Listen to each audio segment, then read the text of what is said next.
Comment aider l'organisation quand on est un simple Scrum Master et qu'on ne nous attend pas forcément dans ce rôle? Alors que pourtant, dans le Scrum Guide, il a un rôle global sur toute l'organisation, le Scrum Master. Comme vous pouvez le voir, cette question a été posée par Céline sur le forum de Scrum Life. Notre première analyse, c'est que quand on se pose cette question, déjà, c'est qu'on a envie de faire bouger les choses. Mais qu'en même temps, on se retrouve bloqué par le fameux plafond de verre qui vient nous taper la tête alors qu'on l'a même pas vu venir. Et là, dans cet exemple, Céline, elle est Scrum Master, elle nous parle du Scrum Master. Mais il n'y a pas que les Scrum Masters qui vivent cette situation. Il y a plein de personnes qui ont le même souci. Qu'elles soient Scrum Master ou pas, que vous fassiez Scrum ou pas, peu importe, hein, vous êtes dans une situation où vous avez une relative autonomie au niveau de votre équipe, mais encore une fois, il y a ce plafond de verre qui vous empêche de faire bouger les choses vraiment en profondeur, au-delà de l'équipe. Je précise que le sujet de cette vidéo, ce n'est pas avoir de la reconnaissance soi-même en tant que Scrum Master, mais comment faire bouger les choses pour votre équipe. Je suis Jean-Pierre Lambert, le créateur de Scrum Life, et avec Constantin Gay, on a vu au fil de nos missions en tant que consultant, ou plus généralement en tant que Scrum Master ou coach agile, ce genre de situation-là, où on se retrouve effectivement au sein d'une équipe et à pas pouvoir naturellement faire bouger le reste de l'organisation. Si c'est le genre de situation que vous vivez, vous êtes sur la bonne vidéo, car on va vous donner nos conseils pour faire bouger les choses. Et pour faire bouger les choses dans votre équipe, dans ce cas, montrer juste le Scrum Guide, ça sert à rien. Non mais attendez là, parce que vous avez vu dans le Scrum Guide, c'est écrit, c'est écrit, donc faut que vous m'écoutiez. Écoutez-moi. Écoutez-moi. Écoutez-moi. Et non, c'est un manque de légitimité des gens qui sont sur le terrain. Et par rapport au Scrum Master, c'est un manque de crédibilité du Scrum Master par rapport à ça. Non, écoute, je t'arrête. Il y a 4 couches de managers entre toi et moi, et c'est leur boulot ça, de s'occuper de ça. C'est à ça qu'ils servent. Donc tu t'inquiètes pas, ça va être géré, il n'y a pas de problème. Alors pourquoi ce manque de crédibilité? Si vous êtes Scrum Master, peut-être qu'on ne vous écoute pas plus que ça en général, tout simplement.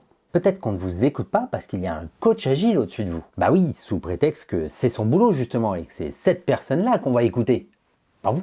Ce débat Scrum Master versus coach agile, on en parle souvent, et puis on avait même fait un épisode sur ce sujet. C'est souvent comme ça dans les organisations et peut-être dans la vôtre, mais c'est pas pour autant rationnel. Cette différence Scrum Master, coach agile, il y en a un qui pourrait parler à l'orga et l'autre seulement à l'équipe.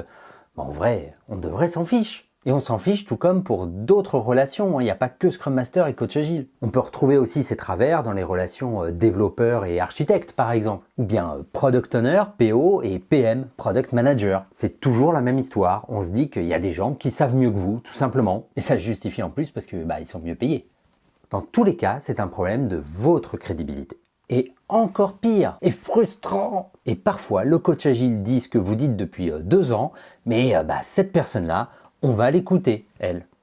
Il va falloir gagner la crédibilité. Et pour ça, le meilleur moyen, ça va être de se servir des problèmes de l'équipe, comme levier justement, pour agir en dehors de l'équipe. Et quand on y pense, c'est logique. Il ne faudrait pas qu'on veuille changer l'orga pour aller vers un idéal abstrait, mais bien pour accomplir quelque chose de concret, résoudre un problème. Et pour régler ce problème de l'équipe, un véritable problème qui nuit à sa performance, qui l'empêche de délivrer, de créer de la valeur, on va devoir aller chercher ailleurs, parce que ce problème, il est ailleurs, il est en dehors de l'équipe.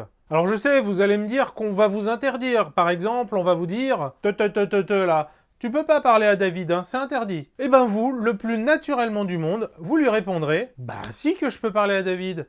Bien sûr que je peux aller lui parler. C'est pour régler le problème de mon équipe. J'ai besoin de lui parler pour ça. » Et là-dessus, une maxime qui marche très bien, c'est de se dire qu'il vaut mieux le faire, y aller et demander pardon ensuite que de demander la permission et qu'on vous la refuse et que vous soyez interdit. Rappelons au passage qu'aucune loi n'empêche de parler à quelqu'un. Donc vraiment, ce qui va d'abord être clé, c'est de trouver le problème à résoudre qui vous demande d'agir en dehors de l'équipe, qui vous demande d'impliquer l'organisation. Normalement, vous devriez pas trop galérer à en trouver des problèmes comme ça. Parce que souvent, très souvent, les problèmes de l'équipe, ces blocages, ils sont de toute façon créés par l'organisation.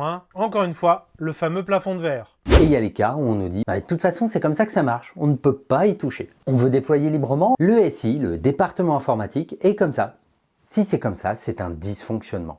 Et pour vous, en tant que Scrum Master qui voulez justement changer les choses au plus profond de l'entreprise, eh bien il va falloir trouver les bonnes personnes. Les personnes qui sont directement impactées par ces décisions.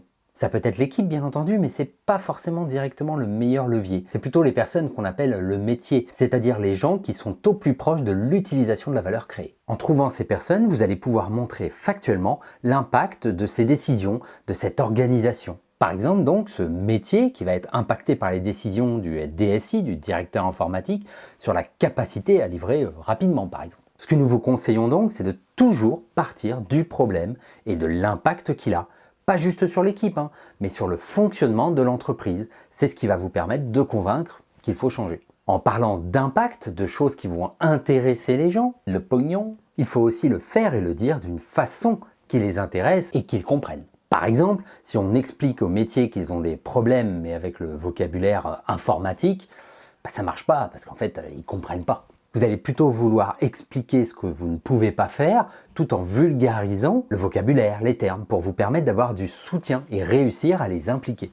Il existe un outil concret que vous pouvez utiliser justement pour essayer d'identifier qui sont vos alliés, et ceci afin de créer des alliances pour créer du levier. On en a parlé lors d'une précédente vidéo, on vous présentait un outil, c'est de cet outil-là dont je vous parle, qui s'appelle le Stakeholders Mapping, faire une carte des différentes parties prenantes, où justement vous allez placer sur une carte les différentes parties prenantes, les différents acteurs avec qui vous pouvez interagir. On va voir déjà dans quelle mesure ils sont plutôt pour ou contre l'équipe. C'est un peu triste de se dire ça dans le domaine professionnel.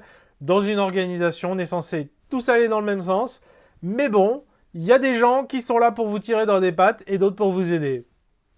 Eh mais ça me fait penser, quand on voit tous les sponsoring YouTube pour des jeux de guerre et tout, il faut faire une app avec le Stakeholders Mapping, il faut que tu crées tes alliances, etc. Ouais, carrément. Et dans l'autre sens, on va voir justement quel est leur niveau d'influence.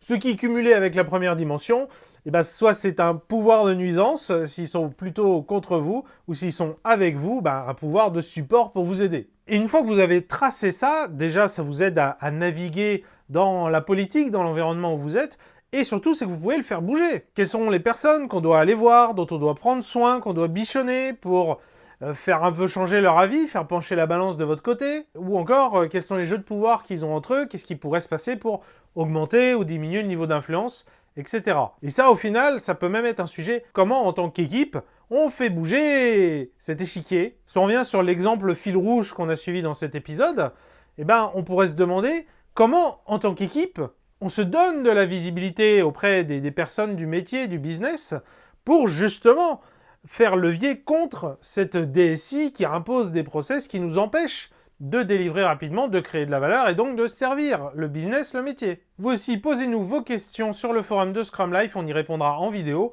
ou en discutant sur le forum avec toute la communauté. Rejoignez-nous en cliquant ici, abonnez-vous à la chaîne si ce n'est pas déjà fait, mettez le pouce vers le haut pour nous faire remonter dans l'algorithme de YouTube et partagez la vidéo autour de vous à des personnes qui en tireraient de la valeur. Vous êtes mes plus grands fans.